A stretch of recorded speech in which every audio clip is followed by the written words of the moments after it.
Amigos, bienvenidos a una nueva emisión del podcast Conversando con el Viejo. En esta ocasión tengo un invitado muy especial a quien quiero y aprecio mucho. Y se trata nada más y nada menos de Jefferson Valdivieso, joven creador de contenido, youtuber, más conocido como el Barrilete también. Y para mí es un gusto tenerte ahora del otro lado de la barrera. Sí, el otro día me tuviste a mí, tú de entrevistador y yo de contestador de preguntas. Pero ahora vamos a disfrutar de una amena conversación.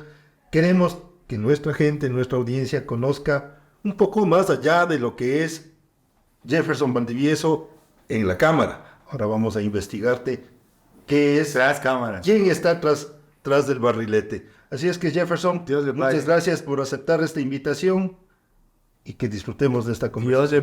Dios le pague, señor Enrique. Para mí es un honor estar aquí en su podcast el día de hoy, de verdad.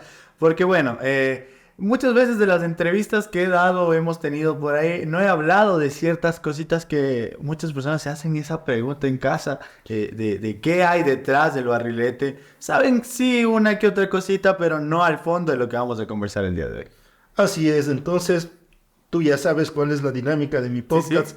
A mí me interesa conocer cómo es mi invitado desde muy pequeño, desde niño, cómo fue su infancia, cómo fue su hogar, qué es lo que hace ahora y cómo queremos verle o cómo te ves tú de aquí a futuro, en el futuro inmediato y a más largo plazo. Entonces, bienvenido Dios le Barrilete. pague. Salud. Salud, Dios le Aquí pague. no es de Qué pecados, pero tomamos una Qué vietita lindo, por Dios. para Dios el le calor pague. de la tarde. Dios le pague. Bueno, respondiendo a su pregunta, inicio. Mi familia se constituyen de mis dos hermanos mayores, mi mamá, mi papá. Ellos, desde, bueno, cuando yo nací, estaban en busca de un sueño. Como ahora hay muchas personas que me miran y yo me identifico muchos con ellos porque buscan el sueño de un migrante, ¿no? Mi mamá migró en la época de que hubo la dolarización, creo que fue 99. ya misma Watt, algo así. Ajá. En esa época ella migra. Mi papá trabajaba aquí en una empresa eléctrica. Él vende su renuncia y decide irse a Venezuela. En ese tiempo Venezuela era decían que era una mina de hacer dinero. Porque decían que si piedras ponías, piedras vendías. Es como ahora escucho que todo el mundo se va a Estados Unidos, España. Algo así ha de haber pasado en ese Es decir, tiempo. que tú vienes de una familia que tuvo que dejar el país por la crisis de la Así dolarización, por la incautación bancaria que hubo Así en el año es. 99 con el gobierno de Maguad. Así es. Tus padres se ven forzados a irse irse. y encuentran como destino Venezuela. Venezuela, claro. En esa época Venezuela era destino atractivo. Atractivo, claro. Bueno, ellos dejan aquí casi todo. Mi papá deja un terreno, bueno, 3 terrenos que tenía, en donde me imagino que a largo plazo iban a construir su casa. Bueno, los sueños que ellos también han de haber tenido, ¿no? Estamos hablando año 99. Tú naciste en el año Año 99. 99, Sí. es decir, pero a ver, tus padres ya fueron Lo que pasa contigo es- en brazos. Claro, no, lo que pasa es que fue, bueno, le simplifico, lo que pasa es que fueron 2 viajes en realidad. Primero mi papá fue como a ver el terreno, ¿no? Allá, cómo era la situación, toda la cosa, y regresa. A lo que regresa, mi mamá tenía como una peluquería, una especie de peluquería, salón de belleza, y ella dice, no, yo me voy, vendió todas las cosas de aquí, unos añitos antes del 99. Entonces, se va ella. Y estuvieron como unos años yendo, viniendo. Ah, ya. Ajá. Desde antes del Desde antes del 99. Es decir, tu padre vende la renuncia acá de la Ajá. empresa eléctrica y dice, Venezuela suena bonito, correcto. me voy a ver cómo está Venezuela, tu madre se queda acá administrando Así es. su local de belleza y Ajá. criando a tus 2 hermanos. A mis 2 hermanos, sí, nacidos en el patronato. Y en eso una cosa. va y viene a Sí. Venezuela. Sí, estuvieron ese como que probando cómo está la situación. Mi mamá siempre ha sido muy apegada, bueno, era apegada a mi abuelita. Ella ya se va a Venezuela. En ese tiempo, digámosle, bueno, no sé tanto exactamente las fechas, pero digamos el 97, 98, deciden ya estar los dos juntos. Pasaron casi 7, 8, 9 meses separados. Mi papá acá, mi mamá allá. Entonces les tocó muy duro porque en realidad ellos, lo que me cuenta mi mamá es que les tocó ir a vender en la calle, o sea, sí fue duro la verdad.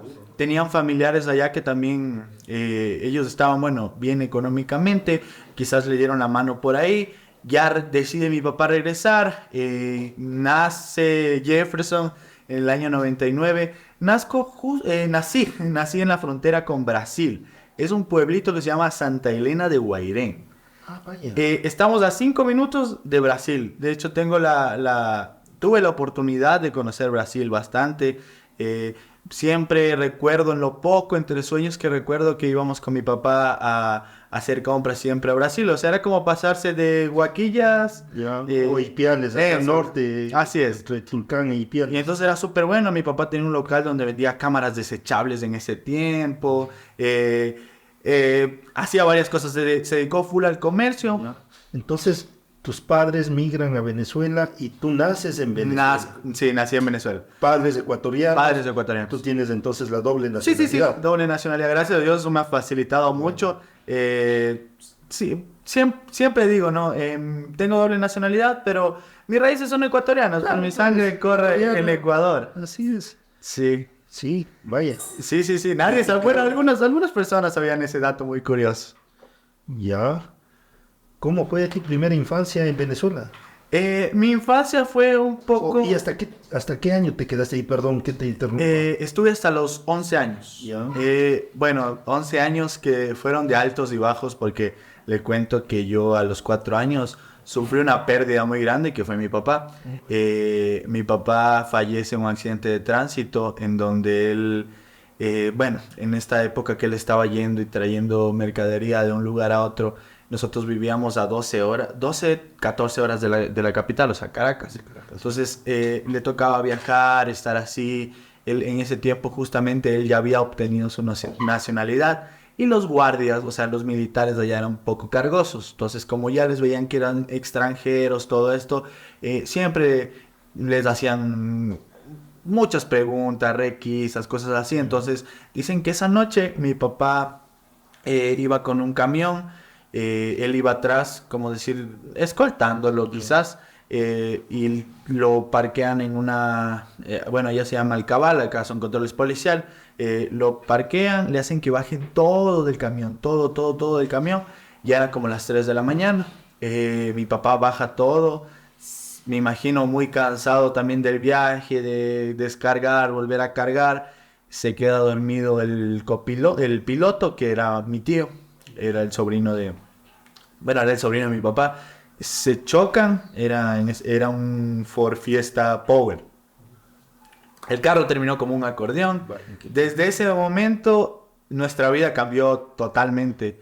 Mi madre perdió un poquito la noción del tiempo, se puede decir, la noción de muchas cosas, porque quedó Se vio muy afectada. Muy afectada. De hecho, lamentable de este golpe tan fuerte. De perder a su esposo y, en tu caso, Sí. de perder a tu padre a tan temprana edad. Sí, a los 4 años, de hecho, me acuerdo muy poco, en realidad. Otras cosas sí. Me acuerdo justo el día que nos avisaron que tuvo el accidente. Nos avisaron como a las 3, 4 de la mañana. Mi mamá decide ir al punto. Eran como 8 horas de viaje que tenía que pasar. Nosotros nos quedamos con mi hermano mayor. Yo me quedé con mi hermano mayor y mi hermano al otro día buscamos la manera de ir hacia allá. Viajamos también nosotros a ver a mi papá. Llegamos donde mi tío en ese momento y nos dicen, no, tu papá está en otra ciudad. Qué tristeza. Y ya había fallecido. Claro. Murió instantáneamente. Vaya, qué pena. Sí. Son las circunstancias de la vida, nadie tiene comprada el futuro, pero a ti te ha tocado este duro momento en un país ajeno. En un país que no era el tuyo. Tu madre, me imagino que sola ahí, no es otra cosa estar con todo el entorno familiar junto en estos momentos difíciles. Sí. Y claro, me imagino que tu madre la soportó muy dura. Sí, de hecho ella en ese momento decide, bueno, pasaron como 2 meses, habían hecho una casita con mi papá, decide vender la casa, decide desprenderse de los recuerdos y nos mudamos a otra ciudad. En esa ciudad, gracias a Dios, bueno, nunca me faltó el amor de papá porque tengo un hermano, bueno, 2 hermanos que siempre estuvieron ahí como guiándome, que no me salga de... ¿De qué edad son tus hermanos? Mi hermano tiene 32, creo, no, si no estoy mal, y el otro tiene 30 años. Es decir, casi unos 10 años de diferencia. Ajá, casi unos 10 8, años, sí. 10 años Sí, de sí, diferencia. Entonces, había una guía... Ajá. Una guía de edad superior Sí, para, sí, sí, sí. para ti ante la ausencia de tu padre. Sí, bueno, y mi familia en Venezuela, bueno, por parte de mi papá, todos eran ecuatorianos. De hecho, me llevo un grato recuerdo de que, por ejemplo, ellos ya comenzaban a reunirse. Por ejemplo, los fines de semana hacían, como decir, campeonato de fútbol.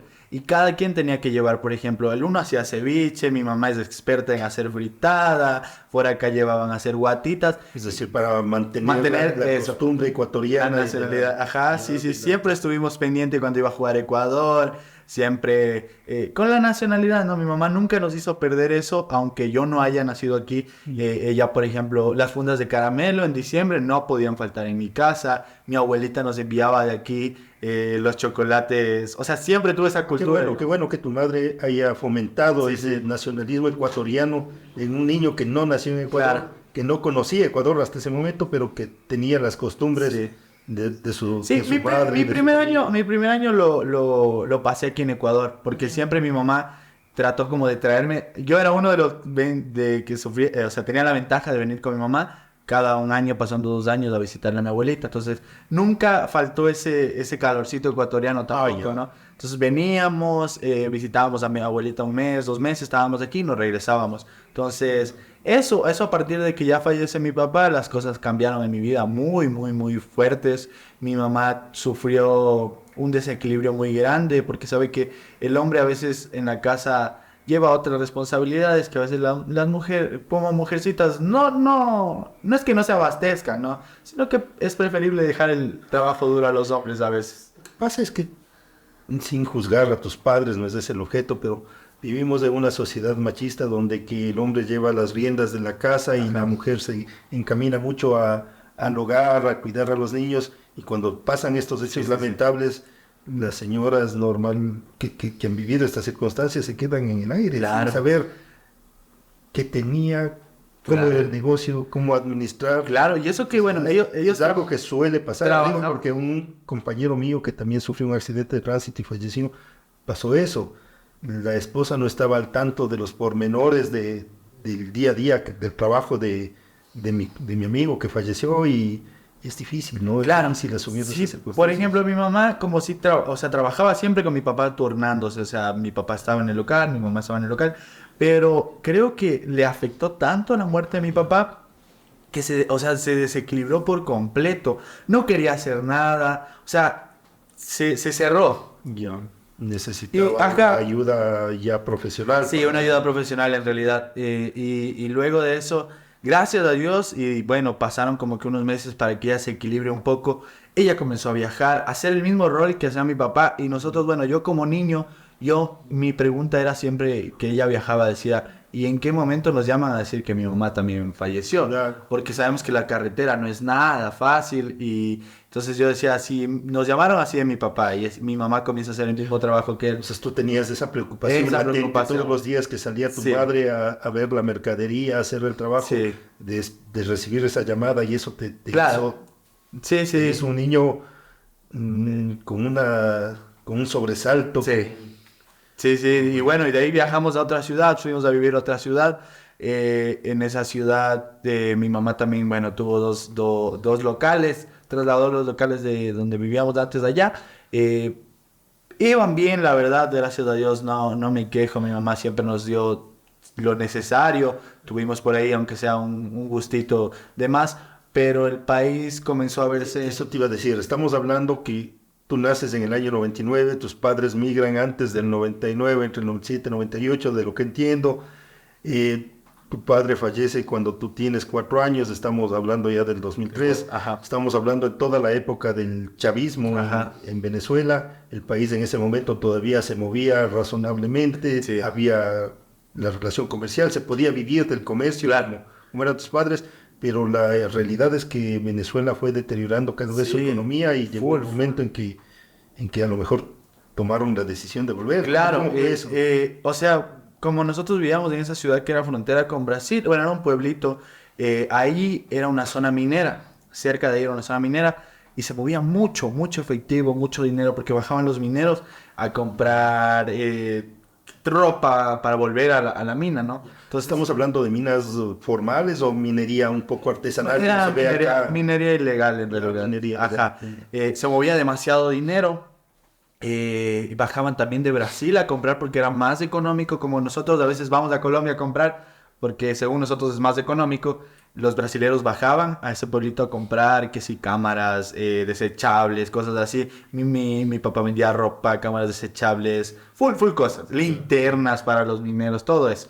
Entonces él traía así como por mayor porque sí había un flujo de bastante efectivo. Entonces, bueno, hace mi mamá una transición completa cuando nos vamos a la otra ciudad. Se puso una distribuidora, le fue muy bien, en realidad también nos iba bien, pero todo se fue deteriorando poco a poco. Yo ya venía sintiendo las cosas. Bueno, yo pequeño, creo que maduré muy pequeño Me porque imagino que te tocó una Ajá. situación de... fui viendo varias cosas en el diario vivir que me tocó madurar. Quizás mi mamá se sacaba el aire por darnos todo, pero por ahí quizás me faltaba un gustito que yo veía que a mis primos sí les daban. Entonces, siempre también estuvo mi hermano en el cual nunca me hizo faltar nada. Y me decía, no, si ya salió algo así, toma mi hijo como que fuera mi papá. Entonces, le cuento rapidísimo, abro un paréntesis. No hablo tanto de mi hermano mayor porque él ya no vivía con nosotros. Él jugaba un deporte muy conocido en Venezuela que se llama béisbol. Él llegó a ser jugador profesional de béisbol. Solo que justo muere mi papá y ya lo iban a firmar para que vaya a jugar en Estados Unidos. Y todo esto le afectó demasiado porque era demasiado pegado con mi papá. Entonces ahí hubo otro problema. Él también se frustró un poco por la muerte de mi papá. Y bueno, él vivía viajando de un lado a otro, también muy pendiente de nosotros. Y bueno, retomando el tema, ya fuimos a vivir a esa ciudad, en donde ya nos adaptamos un poco, ya era una ciudad más movida, ya más grande. Mi mamá seguía con los negocios, una hermana fue a ayudarle de aquí de Ecuador, le seguía ayudando poco a poco, pero las cosas iban decayendo. Ya se comenzó a sentir la falta de cosas de la canasta básica. Esto le hablo ya en el 2009, 2010. Yo ya tenía unos 9, 10 años. Ya comenzaron a sacar locales que se llamaban, bueno, allá en Venezuela se llaman pedevales, no sé qué. Entonces ya no habían como decir, nosotros vamos donde la ves a comprar una libra de pollo. Ya no se conseguía ir, sino que tocaba ir a hacer fila. O si no, sí había donde la ves, pero tocaba llegar temprano o hacer una fila Y a un costo a un costo bastante más elevado. Entonces el nivel de vivir allá ya comenzó a costar un poco más y ya no entraban tantos recursos. Entonces mi mamá decide vender el local y ya comenzaron a ver este tipo de que habían vacunadores, extorsiones, robos y mi mamá, a falta de también la escasez y todas esas cosas, mi mamá también le hacía falta a su familia. Entonces acá la familia de Ecuador le dice, ¿sabes qué? Mija, vente. Y mi mamá me retira de clases. Y tú estabas hasta eso en la escuela ya, Estaba entrando al colegio. hasta el plan terminando la educación básica. Ajá, mi mamá me retira y dice, vamos. ¿Cómo eres tierra ya? Sí. ¿Qué recuerdos te trae? Que claro, vemos ahora tu niñez que no fue fácil. Ajá. Perder al padre a los 4 años de edad y luego tener el miedo de que pase lo mismo con tu madre. Es difícil, es una situación difícil. Pero ¿cómo fue tus primeros años o tu escuela que la hiciste ahí en Venezuela? ¿Cómo era eso? La verdad, bueno, estudié en varios colegios públicos y tuve la oportunidad ya como en el jardín, en el público. De ahí tuve la oportunidad de estudiar en un colegio pagado. La educación no era nada buena en realidad para comparación con Ecuador, porque, bueno, ¿cómo me di cuenta de eso? Y mucha gente va a decir, no, pero ¿cómo comparas? Y fue cuando yo ya vine a estudiar acá. Ajá, que había muchas falencias en mí. Entonces, bueno, la educación se basaba en que había muchas fechas cívicas. Creo que el presidente de Venezuela en ese Tiene un tiempo... grabado cerebral desde muy guaguitos. Dilo nomás, Sí, yo sí, sí. creo que- Desde muy guaguas nos querían incrustar ese chip. Entonces, por ejemplo, muchas cosas eran que Simón Bolívar, que la batalla de no sé cuánto, la batalla de no sé cómo. Sí, yo sé que son cosas de ser patriota y toda la cosa, Pero creo que acá nos enfocamos más en de que aprendas matemáticas, de que aprendas historia, de que aprendas otras cosas. Pero sí nos querían incrustar ese chip de decir la revolución y no sé qué, y Chávez, Bolivariano. ese bolivariano y la República Bolivariana, entonces todo eso sí lo sentía yo así, ¿No? pero ya viviendo allá como que pasaba, ¿no? Allá estaba en lo mismo. ¿Te Estaba diste cuenta acá. cuando llegaste acá? Y- Y en el ámbito de tus compañeros, ¿eras amiguero? Sí, sí, sí. Era full Extrovertido, Sí, era sí. introvertido, Desde ¿cómo pequeño era? era full amiguero. De hecho, bueno, grandes de las novelas de Venezuela se han visto acá en Ecuador. Había muchos buenos productores, muchos buenos artistas en ese tiempo allá. Y yo siempre le molestaba a mi mami que yo quería salir en una novela, que yo quería hacer o que sea extra. Le molestaba. Y mi mamá, como que sí, mi hijo, esto. Yo trataba de meterme en Entonces todo. ahí te entró en gusanito Sí, de sí. chuticas la actuación, de Sí, que ahí hay mucha producción Sí, sí, ver las de cámaras. telenovelas en especial. Telenovelas, claro. Entonces, siempre le molesté a mi mamá. Pero, por ejemplo, yo salía de la escuela o del colegio, o bueno, de la escuela, y yo me iba al local, donde mi mami, y yo le ayudaba en el local. Siempre estaba yo, o yo cobrando, o le acolitaba como a vender. Siempre estuve con ella porque a veces ella se iba de viaje y me dejaba con los empleados de ahí, y yo les ayudaba, yo cobraba, yo anotaba. Siempre estuve como involucrado en esto del comercio. En el negocio Ajá, familiar, de digamos. mi mamá. Entonces de ahí me tocó madurar mucho más. A veces no tenía tiempo, quizás. No, o ni siquiera quería ir a jugar o cosas así. Pasaba con mi mamá en el Tu local. vida estaba ayudar a tu madre. Ayudar a más mi mamá, como, sí. como actividad fundamental, más tus estudios. Sí, luego de eso ya entré a una academia de fútbol en donde por ahí comencé a jugar. Al inicio no era tan bueno, luego quizás fui subiendo un poco el nivel. Ya como que mi mamá me dijo, no, ya no puedes pasar tanto tiempo en el local porque ya viene el tema de secuestros, el tema de estas cosas. Y como sí se movía bastante dinero en el local, entonces mi mamá decide como que deslindarme un poco y yo ya eso era como ya para venir a Ecuador.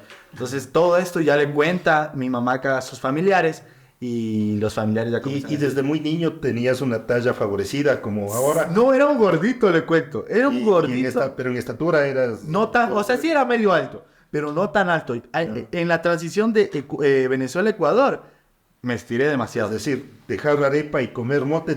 Claro, venir a pegarme un buen mote, ahí creo que ya Ahí te me estiras. estiré más. No, chido. Entonces, mi mamá, como le contaba, decide de un día para el otro y me dice, Jefferson, el día jueves nos vamos a Ecuador. Nos vamos, ya en mi Pero que colegio. vamos solamente de visita. No. Pero tú en tu mente. Claro, yo pensé que era de visita o algo. Vamos a visitar a la abuela y volvimos. Ajá. No, ya había fallecido en esos días mi abuelita y mi mamá dice, nos vamos, ya está tu colegio ya en Ecuador, dejamos todo aquí. La casa no movió nada, mi mamá, o sea, la nevera, la cocina, los cuartos, todo quedó intacto. Pero mi mamá tomó esta decisión, no sé si apresurada, quizás mi mamá por la angustia del momento, dice, nos vamos. Dejó todo allá, mi hermano se quedó a cargo del local y nos vinimos. Venimos, me acuerdo, me retiró un viernes, el martes salimos a Caracas y el día viernes estuvimos en Ecuador más o menos. Fue una transición muy fuerte porque ya en ese momento ya se sentía en realidad que mi mamá ya se estaba quedando un poco sin recursos.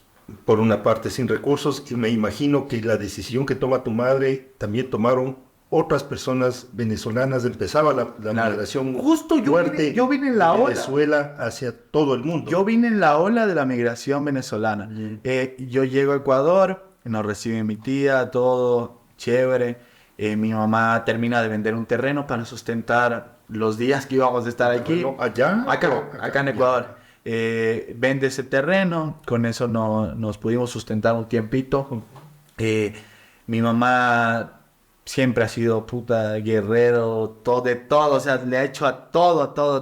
Y yo siempre llevo eso de mi madre, que ella siempre, sea lo que sea, trabajar, ella estaba ahí. Entonces, ella vendió el terreno y dijo, tenía su platita acá ahorrada y dijo, no, le salió una oportunidad de tener un bar escolar, me acuerdo. Y esos años, sí puedo decir que no fueron los peores años de mi vida, pero que me enseñaron a valorar demasiado las cosas cuando llegué aquí a Ecuador. Porque ahí viene otro problema en mi vida, ¿no? De la ola de... Llegó un niño venezolano. Llegó el venezolano. Entro a un colegio muy conocido de la capital, el colegio Montúfar. en donde yo llego con demasiadas falencias, en donde llego desubicado completamente. Pero sin una formación académica adecuada, como dices, conociendo la historia y la geografía de tu país donde creciste y sin conocer a cabalidad la historia y geografía y las costumbres del Ecuador. Correcto. Con acento, me imagino. Ajá, que sí, yo con un poco el acento de chamo, de cónchale. Y justo en una ola migratoria, cuando aquí empezaba a haber, Un poco, digámoslo claramente, un poco de había xenofobia. por supuesto. Sí. Y hasta ahora, ¿eh? Sí, llego a este colegio muy prestigioso. El primer día le cuento que yo en Venezuela escribía con lápiz. O sea, se escribía con lápiz. No era tanto esto del tema de la educación, como le digo, ¿no? Yo llego el primer día desubicado un poco, me pierdo en el bus, fui a parar por los túneles. ¿Dónde vivían cuando llegaron? Vivíamos por el sector del Calzado, ya más o menos. Al sur. El colegio estaba cerca. Cerca un poco, literalmente. Entonces yo cojo un bus que me va a dejar por los túneles. Un poco desubicado, llego tarde a clases. Bueno, mi mamá explicándome, mi hijo, esto es 10 centavos, estos son 5 centavos, esta es la moneda de dólar. También como metiéndome un poco en el contexto. Llego el primer día, atrasado, y llego al curso, todos estaban ya notando algo. Y yo dije, en Venezuela el primer día es hasta con conocernos, toda la cosa. Entonces desde ahí yo dije, algo va a ir mal aquí. Llegué, me senté atrás de una chica, y yo comencé a anotar con lápiz, veo que todos tenían el corrector, el esfero, el no sé qué, yo. Ya comienzo a anotar y no sé qué, y yo le preguntaba, ¿y qué dijo? Y era, toman aquí las pruebas para ver cómo vienes de diagnóstico. Y yo no sabía nada, la verdad. O sea, yo estaba fuera de base, no sabía absolutamente nada. Ya me cogieron los nervios. Aparte de eso se mezcló con que, sí, obviamente no es justificable, ¿no? Yo también era un poco dejado. Entonces ya llego y ya comenzó a ir todo mal. El primer día que nos hacen presentar, dicen, a ver, los alumnos nuevos, párense.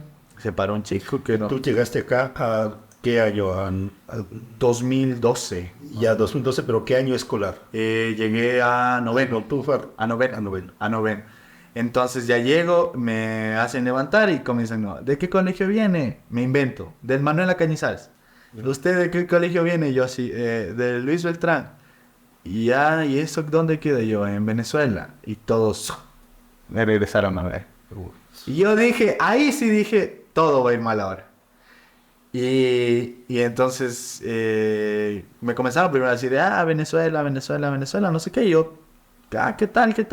Hasta que llegó la hora de matemáticas. Un profesor de matemáticas llega y comenzó a ver mi acento un poquito. Yo intentaba cambiarlo rápido, o sea, yo decía, tengo que ya ser más ecuatoriano. Entonces, y no sé si a un punto fue malo o no sé. Bueno, llegaba el profesor y decía, a ver, cuéntenos un poco. ¿Y en Venezuela había con qué limpiarse? ¿Había con qué bañarse? ¿Sí había jabón? ¿Y qué comías? Entonces, él no se dio cuenta que estaba haciendo algo muy malo. No en el sentido de que quizás él no lo hizo con la intención de dañarme, pero me dañó enormemente porque los otros chicos se aprovecharon de eso para decirme, ¿y con qué te limpiabas? ¿Y si no hay nada? Y qué sé yo, dale algo para que coma, o sea, algo absurdo. Y ya me comencé a sentir un poco mal. Yo llegaba a casa y le decía, mamá, yo ya no quiero ir, yo quiero irme de aquí. Yo odio Ecuador, no quiero estar aquí. Entonces ella me decía, no, mi hijo, tranquilo, ¿qué vamos a hacer allá? Ya te vas a ir adaptando. Y dentro de toda esta historia de terror se suma un personaje que comienza a decirme como, a hacerme un poco de bullying, ¿no? Quizás mucha gente me dice, pero con ese porte. Mi tía me decía, con ese porte, dale nomás. Y yo le decía, no, porque me sentía presionado de que yo no sabía absolutamente nada. El Montúfar inmenso me comenzaba a decir que si tú dices algo, avisas algo, verás que yo soy de no sé qué banda. Y ya comencé a tener más temor, ya no entraba a clases, me quedaba por afuera. Y ya todo esto se comenzó a fusionar mucho, o sea, a ser más densa la situación, ¿no? Ya las materias iban bajas, no presentaba deberes, ya no tenía motivación de ir a clases, todo el mundo me veía extraño, o sea, porque era el venezolano, pero yo les hacía entender, les decía, mi mamá es ecuatoriana, mi papá Tú eres Ajá. ecuatoriano. Y yo les hacía entender eso y no, como que comenzaban a joderme más, hasta el punto en un día que nos tocaba laboratorio, recuerdo, y yo salí por algo al baño, pero el profesor ya los había llevado al laboratorio. Yo bajo al laboratorio y digo, ¿y mi maleta? Y dicen, no, no sé, ando a ver el curso. Voy a ver el curso mi maleta. Y resulta que mi maleta estaba completamente orinada, así. ¿Qué? Orinada mi maleta. Y yo sabía obviamente quién era, ¿no? Y ya. Y entonces Qué lamentable. salíamos a jugar fútbol y decían, el venezolano no juega, vos no juegas, vos andate a tu país, lárgate a tu país, ¿qué haces de aquí? Que no sé qué, que no sé cuánto. Y ya comencé como que a crear un monstruo dentro de mí y llega un diciembre en donde yo me siento en una mesa y yo no era de los que me quedaba callado, yo soy de los que habla, de los que está siempre activo, ¿no? Sí. Y mi tía ve que yo me siento y me pregunta, Jefferson, ¿qué te pasa? Y yo le digo, nada, le digo. Me dice, necesito saber qué te pasa, estás mal en notas, necesito que converses conmigo. Y ya alcé la cabeza y le dije, y lo primero que hice fue llorar. Le dije, no aguanto, yo quiero largarme de este país, yo no quiero estar aquí, odio estar aquí. Y ella me decía, ¿pero por qué? Y a él le conté todo y ella trabajaba en un canal de televisión. El lunes, bueno, volvimos en enero a clases y ella decide ir a hablar con el señor del DS. Y el señor del DS, no, es que ya hemos llamado muchas veces al representante, nunca ha venido, que no sé qué, o sea, el representante del chico que va a volver. Y él decía como que ya no podemos hacer nada. Y mi tía dijo, entonces yo mañana traigo aquí al canal de televisión para que se enteren lo que está pasando.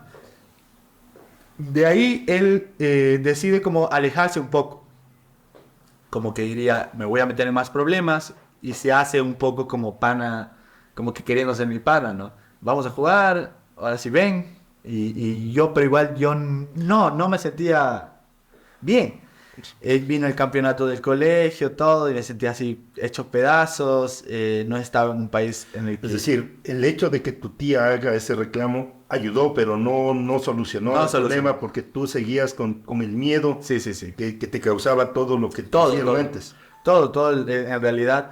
Y ya, fui a darme recuerdo a los supletorios y yo le dije a mi mamá, no, le dije, de gana voy a seguir nadando contra la corriente, no puedo, le dije.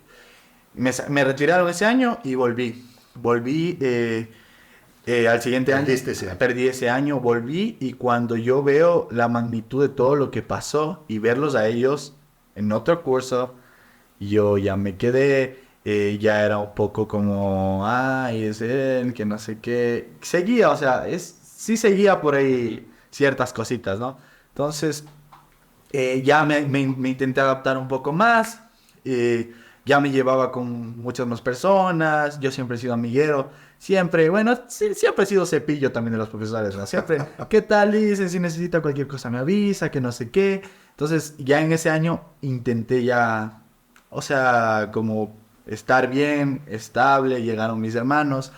Entonces como que fui agarrando la onda poco a poco. Ya habían tropiezos, pero ya no tan grandes. Sí había uno que otro que me jodía, pero poco a poco. Ya de ahí, ya cuando estuve en cuarto curso, siento que mi vida se niveló por completo. Cuando estuve en cuarto curso, sentí que ya podía dominar todo, o sea, que ya sabía qué hacer en esos casos, ya sabía cómo reaccionar, ya sabía... Y ya hice un compañerismo, ya tenía amigos, y ya podía salir a conversar Pero con ellos. lo que tú estás contando pasa con muchísimos Sí. chicos que vienen de Venezuela, especialmente de Colombia, que han llegado a nuestro Sí. país. Yo también lo viví en la escuela que estudiaba mi hijo David, el Tíboros, en la escuela fiscal muy grande, y donde evidentemente llegaban los chicos de Venezuela y de Colombia. Y claro, es cierto lo que tú dices, los profesores tienen sus reparos, ponen sus peros. Los chicos ya siguen la corriente, pero fundamentalmente son los padres de familia. Claro. Yo tenía ahí unas broncas terribles con los padres de familia que, es que estos venezolanos pago, es que estos venezolanos no dan la cuota, es que estos venezolanos... Y claro, hay que comprender que si ese señor vino dejando su país, migró, es por algo, porque ya está en Claro. muy malas situaciones. Y no todos los que llegan son malos, pues no, ese es otro tema que hay que ver. Así como no todos los ecuatorianos que nos vamos de aquí por las causas que sean. Ahora mismo estamos viviendo una gran ola de migración de ecuatorianos hacia Estados Unidos, hacia Europa. La mayoría han de ser buenos, pero no todos son buenos. Y siento que muchos en Estados Unidos deben estar sufriendo harto bullying también. Y es lo que justamente cuando ya le digo que yo ya me estabilizo emocionalmente, cuando ya comienzo a tener más amigos, donde ellos salíamos, jodíamos, estábamos en clases, desde ese momento ya comencé a ser presidente del curso. Fui presidente del curso hasta sexto. Entonces ya superaste esa etapa inicial del bullying, de que te hagan mil y un cosas, hasta llegar a... Y ahí vino...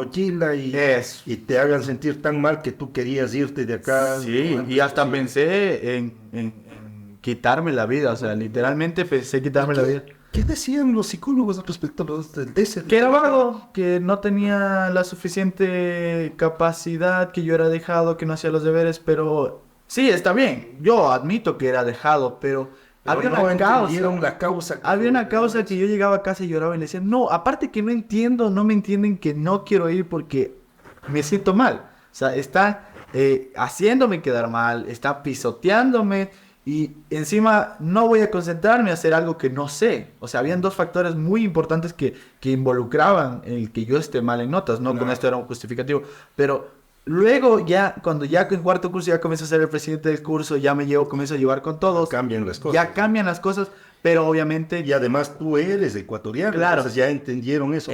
Pero la realidad es eso, que los centros de ayuda psicológica de los colegios, y estamos hablando no de un colegio chiquito, estamos hablando de uno de los mejores y más grandes colegios de Quito, como es el Montúfar, donde que no supieron canalizar bien una situación de bullying que se daba con un chico ecuatoriano que venía de un país distinto al Ecuador y que le daban, así mismo es, no pasa nada, ajá, seguro decían, este venezolano, déjale más que no joda. Y ya en cuarto curso viene vuelta el problema económico en mi vida, porque ya se acaban los ahorros de mi mamá.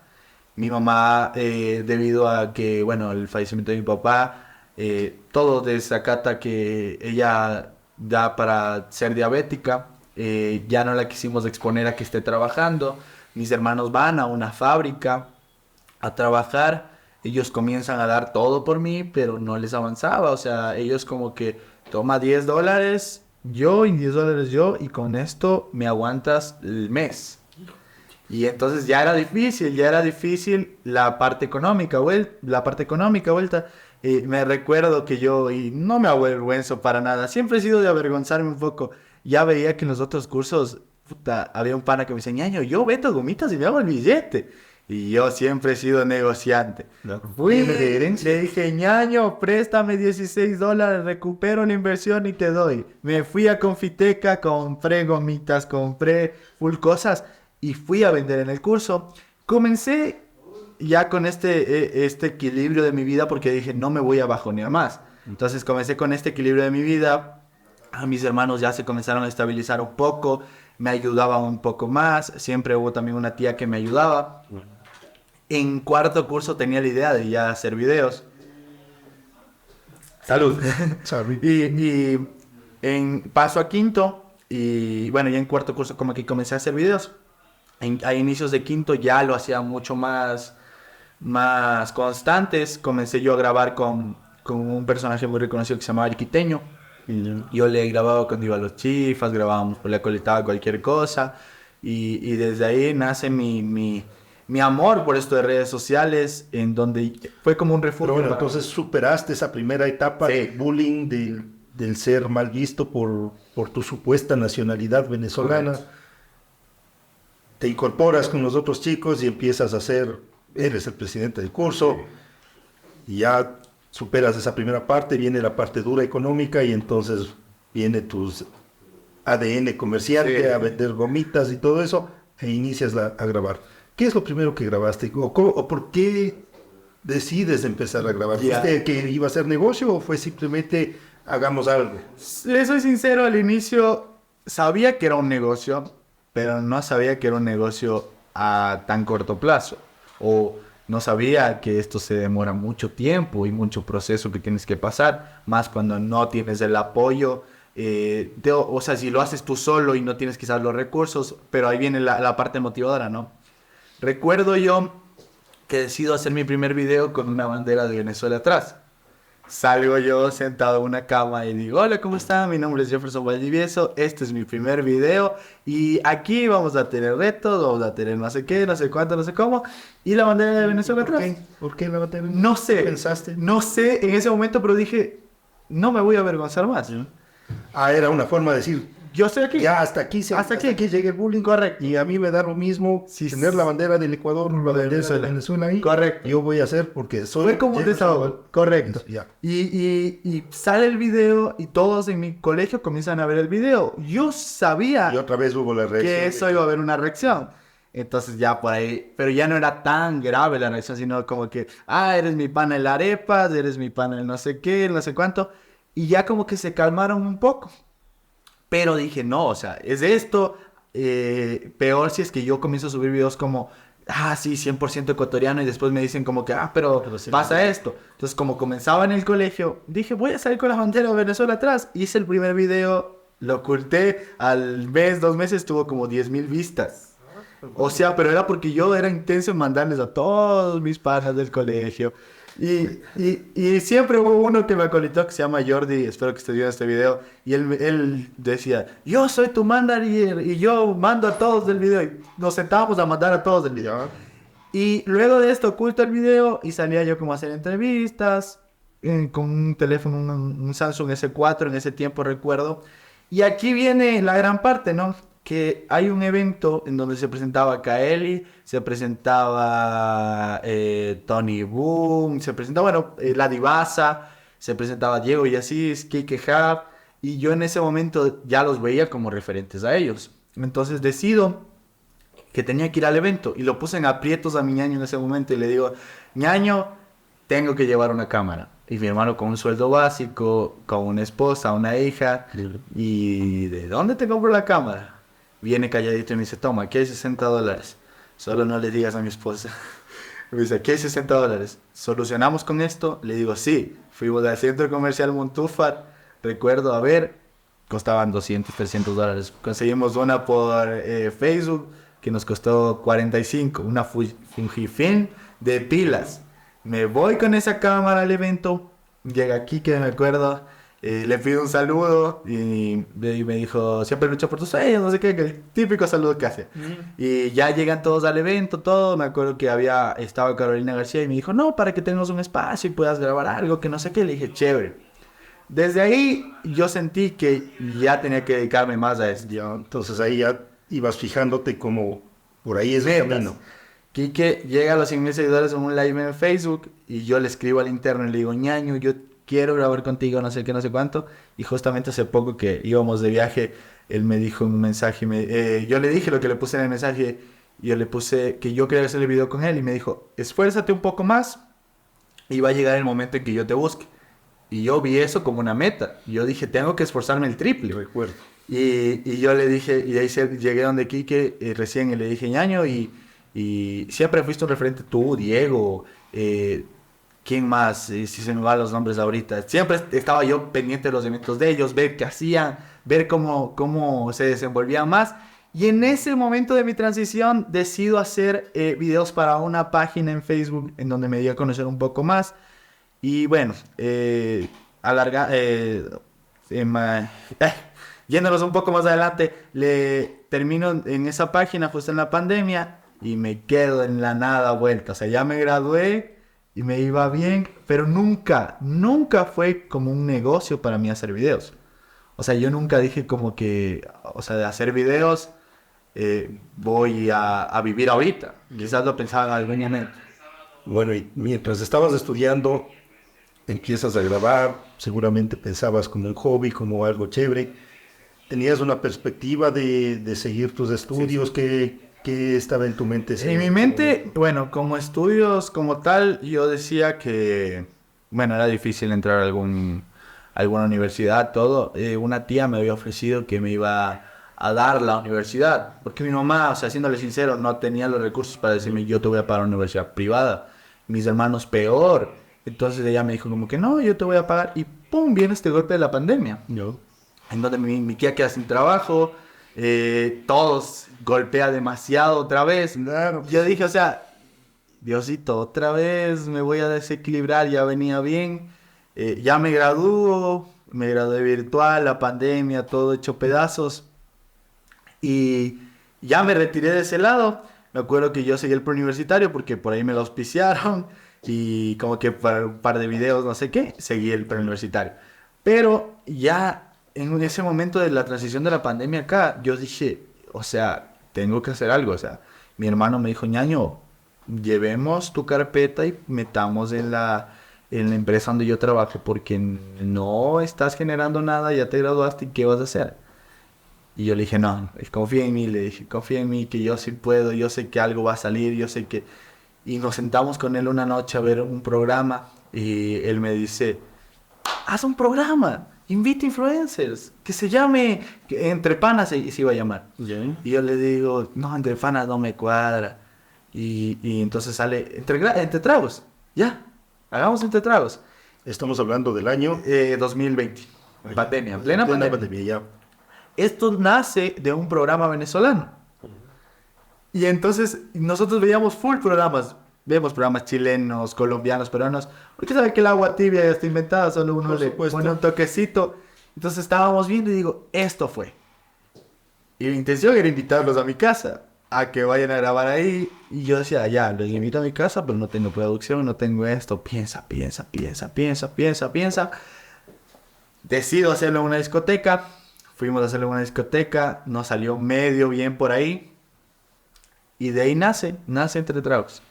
Ese es tu primer programa que haces ahí. Qué bien. Y ese programa hasta ahora está vigente y está creciendo. Sí. Y es fruto de un trabajo continuo, porque de ahí acá me imagino que las cosas no fueron fáciles. No, fueron para nada. Hay que empezar a ver cada vez a quién invitas, Y había dónde lo haces, más con qué piedras. producción se hace. Más piedras en el camino. ¿Qué pasó? Porque vuelta ya estaba el programa y viene la bendición más grande que puede tener en la vida, que es mi hija. No le he contado a ningún otro, quizás ha aparecido por ahí. Llega el momento en el que yo quizás estaba guardando unos 200, 300 dólares de alguna marca o algo, pero cuando ya en esa transición, ¡pah!, sale embarazada. Y yo digo, ¿y ahora? Otra vez Jefferson. A ver, estamos en el año 2020, 2020. pandemia, y empezando el proyecto de Entre Tragos, y también nace una hija. Ajá. Tú para eso, ¿dónde conociste a la madre de la hija? Ella... ¿O ya venían mucho tiempo? No, ella vivía en mi barrio. Era la típica inalcanzable. Antes de eso, en el colegio, superada la primera etapa de ser el chico que le bulleaban, que le hacían sentir mal, ya cuando llegas a empoderarte, eres presidente del curso, ¿qué tal para una novia? Sabe nomás. O sea, sí tenía por ahí uno que otro vacile. Me iba al Simón Bolívar a esperarles que salgan. Íbamos a darles Limoneras. Ajá, íbamos a darle espejo. Por ahí jodíamos en fin de año con mi pana, que él siempre fue inseparable de mí, que le contaba que me acolitaba a compartir los videos. Entonces siempre salíamos a joder así. No, nunca tuve una novia. Nunca fue de declararme a decir tengo novia. O sea, siempre fueron como jodas nomás. Y en el barrio le conocí a esta chica, pero esta chica tenía novio. Y yo le jodía, y el novio así era medio rayado. Entonces yo, algún rato. Y Seguías viviendo en el pasaron 6 años, señor Morales. Ah, sí. Y yo le jodí. O sea, mientras yo estaba en el colegio, le jodía. Y justo para finales de quinto curso, salimos a dar una vuelta ahí en el barrio, porque el hermano era súper seguidor mío. Ya. Se sabía así de pie a cabeza todo lo que yo decía en los sketches, no sé qué. Y él fue una pieza clave también. De ahí ya le conocí a ella, una familia maravillosa que me ha dado muchísimo. He aprendido mucho de ellos. Y cuando ya pasa todo esto, para la pandemia, porque yo en sexto curso quedé a mitad, o sea, la pandemia. Fue como que clase normal.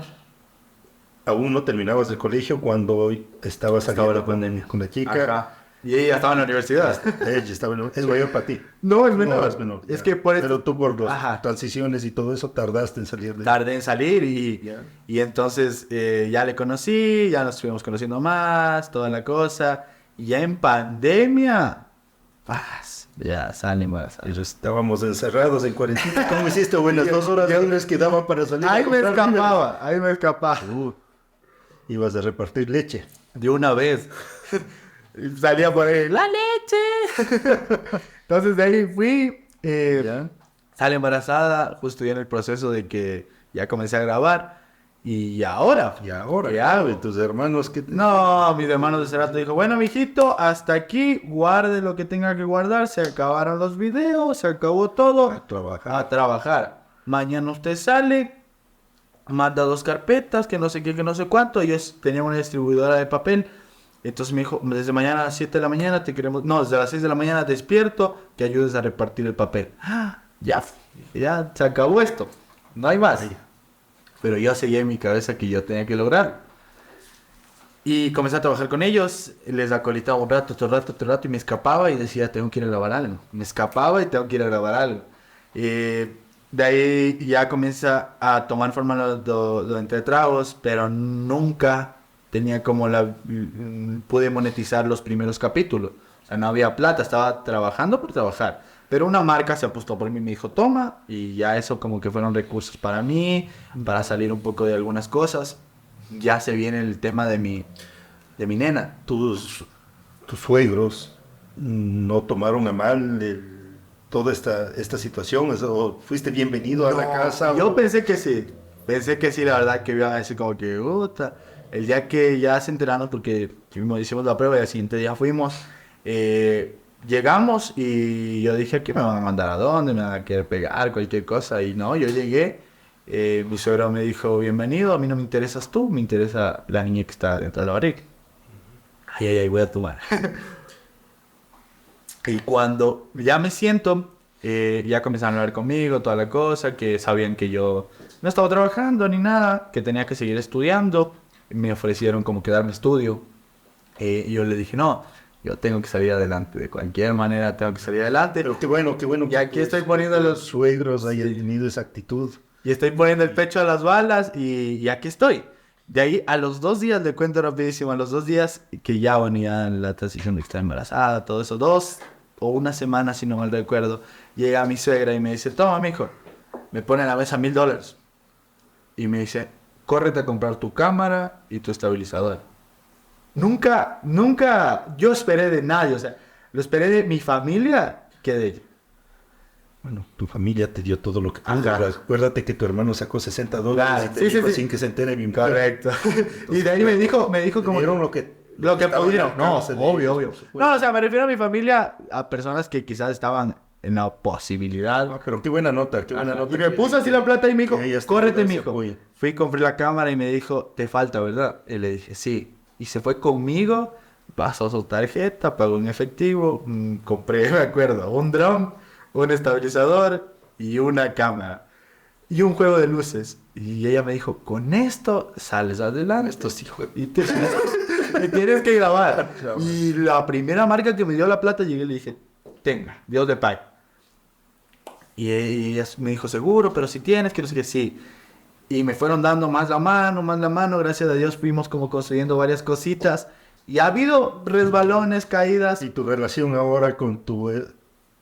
Muy pronto nos vamos a casar. Allá, con Sí. tu novia, la madre de tu hija. Sí. Y los padres de ella sigue siendo tan buena. Muy buena, sí. Hasta el día de hoy ha sido muy buena. Quizás con algunos encontrones, como todo, porque no nos conocíamos muy bien, pero nos está yendo bien, gracias a Dios. Aprenderán suegras, así hay que ser. Sí, Hay que sí. confiar en los yernos. Sí, de hecho, No, qué bueno. Es algo que no siempre pasa. No. Te voy a traer una cerveza más. Sí. No Bye, sé bye. si Producción.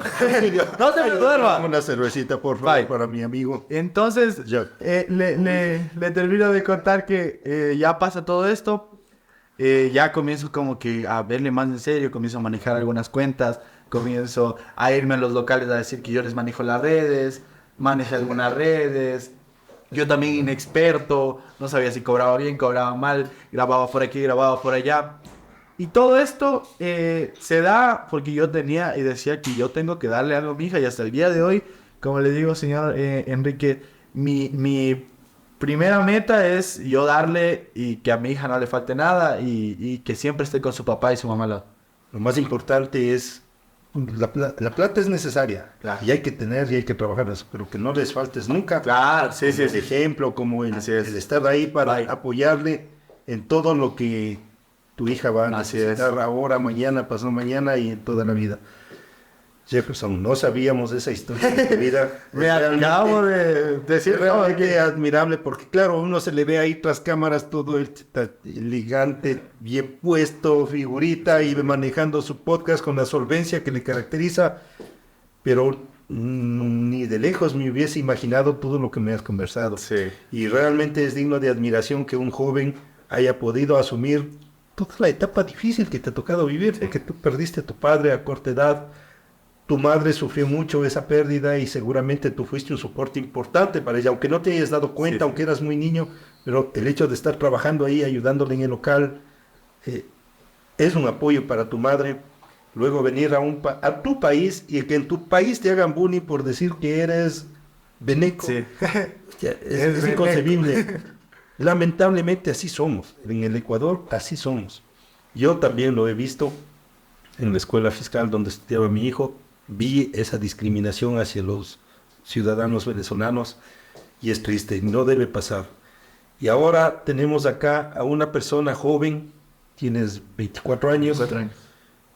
ya con guagua, con suegros chéveres que te apoyan y con todas las ganas de salir adelante y de comerte el mundo, y que así sea, estimado Amén. Jefferson. Amén. Espero que la sigas jugando, que la sigas luchando, que si tienes oportunidad de estudiar, estudies. Sí. Nunca está de más el estudio. Por más éxito que tengas en las redes, Justo y el llegué título, emocionado. el Donde estudio y el título es un respaldo. Llegué emocionado de de José porque me llamaron de un instituto más o menos universitario. Y le dije, José, ¿y quieren que estudie? Qué bueno, Sí. qué bueno. No desperdicies esa oportunidad. La vida te está abriendo puertas y esas puertas hay que tenerlas abiertas y hacerles cada vez.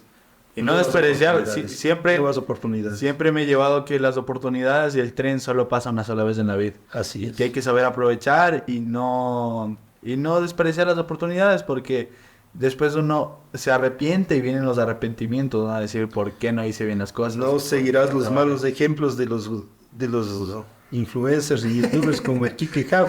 No serás mocero. Enteraste de cosas. No, nada Portaste de bien. eso, sí, siempre portándome bien, siempre. No, sí. Yo siempre, Fuera de todas las cosas, yo veo en ti, ahora que ya te conozco un poco más con esta conversación, veo a alguien que tiene la misma edad que tiene mi hijo, pero le veo totalmente ya centrado, seguramente con una responsabilidad muy grande como es tener un hijo, y te veo que vas a lucharle por ese hijo y te felicito por eso, y te quiero dar el mayor ánimo a que así sea. Dale, sal adelante, lucha, estudia, que grandes cosas vendrán para ti. Gracias, amén. Amén, amén, gracias. Y bueno, cabe recalcar y darle las gracias a usted y a su familia por abrirme la puerta de su casa, de ese día que grabamos, igual abrirse tan... que por ahí me decían que era la primera vez que estaban en un podcast conversando, y pues agradecerles también por la oportunidad que me brindan, y aquí estamos.